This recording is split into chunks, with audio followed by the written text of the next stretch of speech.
এই লেওড়ার কাজ মানুষ করে নাকি?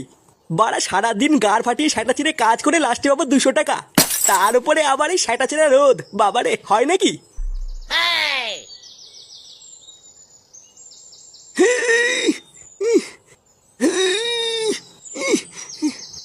আরে ধুরলে ওরা কি মানে বালের কাজ করছিস? হ্যাঁ, সামান্য একটা বস্তা তুলতে পারিস না?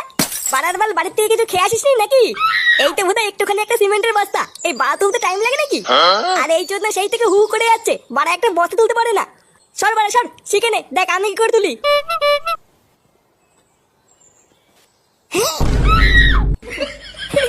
ও কোনো ব্যাপার না, হালকা হালকা।